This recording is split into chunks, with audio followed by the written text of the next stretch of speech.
All right, so I built up a template to show you. You're going to have your cover sheet. The first page after your cover sheet on your project should be the response to your reviews.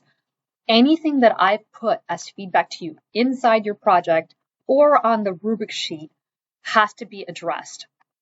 Some of those comments may be the same. Oh, well, I didn't describe the model well, and you would just actually just say, you know, whatever, pick out one of the comments and then put a title on it and then explain how you fix this and tell me where I can find this in your project. So that's a have to have.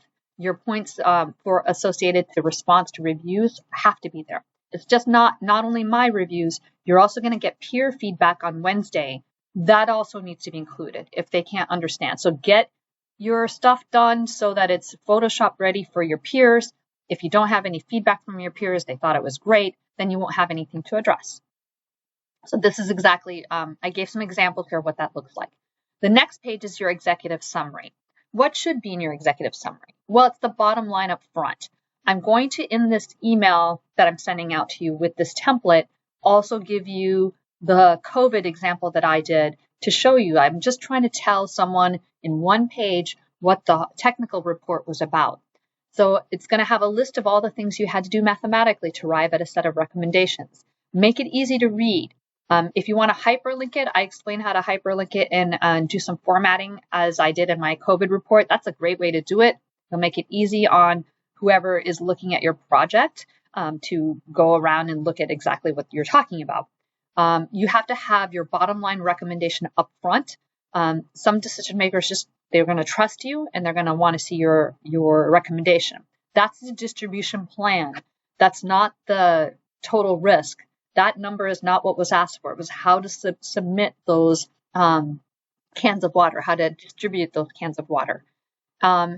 If you want to follow the approach I used for the code report, you certainly can do that. I draw some of this out on a video in YouTube. It's called formatting and hyperlinking. But in the very beginning, I do have something that is a have to have, and that's everything that's in a mathematical term or decision variable has to be in Equation Editor. So you have to do that in Equation Editor, and I explain how to do that in my video. So the format for your executive summary is in memo format, and that's on the next page. So everything in red has to be changed up for you. Your recommendations, your methodology. I would put a little bit more here. I first had to define my decision variables and come up with the constraints. I put those into that. I guess that would be under formulations. And I have a hyperlink thing here. I explain how to do that in a video on formatting. Then you have your technical report. Anything in red has to be changed out by you and replaced in Equation Editor and so forth as here. I put some tips for you. Change this, explain that you're using simplex LP method in Solver to solve this. That's different than the template that was given to you because they could use the graphical method. So you do have to modify this template. You can't just use the same words they used and replace the project with your type, like instead of window or put platoon problem. You can't do that. You actually do have to think about what goes in here. And here you see the recommendations. The distribution would be based on my analysis. You should take 7 cans of water from AA1 to platoon 1 and so forth. That has to be written here. Appendix A is all the work we did in class. You can do things the way you want to. So here I have an example. I'm going to make that green. So this is my tip. This is what I would do. I would explain where the constraints came from by maybe making even a header to this table by saying, okay, that's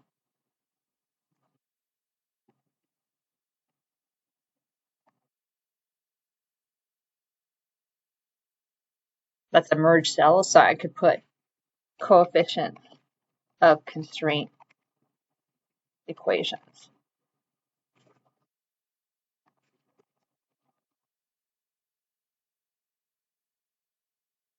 Where that came from.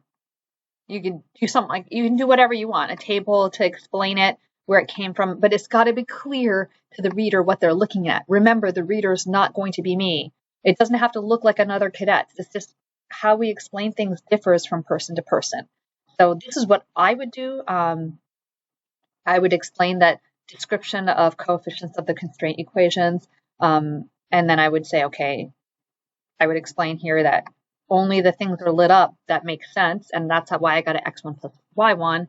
And the constraint here I put equals greater than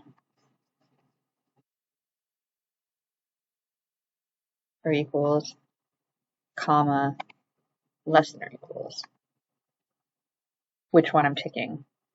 And then the numerical total given in problem. This probably is more clear than anything that I've seen out there. All of this red stuff is going to change. Your assumptions. I would use the necessary and reasonable. Necessary to solve, you need to be continuous. Reasonable, I don't think that having half a can of water is reasonable, a reasonable assumption, but we're going with it because that's what the algorithm requires. And so forth. So I would follow this format exactly. And then define your variables. There should be an equation editor and supporting thing. I explained how to make figures. I would screenshot what you did in Excel. I actually would make several figures saying, this is how I got the decision variables. This is where I put them. Here's how I made up my formulas. Here's how I made up my total risk function, and so forth. Put it all in there so that people can see the different formulas at the top. And then all of this stuff here wouldn't make sense because all of it was for a 2-variable problem that you could solve graphically. So I didn't put any red on here. I would just delete all this and do your own thing to explain how you arrived at your solution. All right, I hope this is helpful. You can ask me questions. You can share your project with me ahead of time. However you decide to write it, I'm thinking of doing it this way. I can tell you it's a good idea, or somebody else who's not in this section may get confused. So please use me as much as you need.